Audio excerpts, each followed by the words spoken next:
নমস্কাৰ, মই অনিতা শৰ্মা।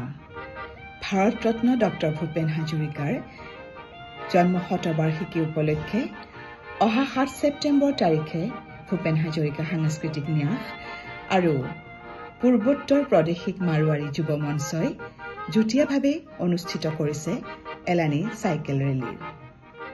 আৰু এই চাইকেল ৰেলী অসমৰ বিভিন্ন ঠাইৰ লগতে নাগালেণ্ড আৰু অৰুণাচল প্ৰদেশতো অনুষ্ঠিত হ'ব। আৰু এই ৰেলী ৭ ছেপ্টেম্বৰ তাৰিখে পুৱা ৬ বজাত গুৱাহাটীৰ জালুকবাৰীস্থিত ভূপেন হাজৰিকা সমাধি ক্ষেত্ৰৰ পৰা আৰম্ভ হ'ব। আৰু সেইদিনা পুৱা মই উপস্থিত থাকিম আৰু আপোনালোক সকলোকে লগ পাম বুলি আশা কৰিলোঁ। আকৌ এবাৰ কৈ দিছোঁ, ৭ ছেপ্টেম্বৰ তাৰিখে পুৱা ৬ বজাত গুৱাহাটীৰ জালুকবাৰীস্থিত সমাধি ক্ষেত্ৰৰ পৰা এই ৰেলী আৰম্ভ হ'ব।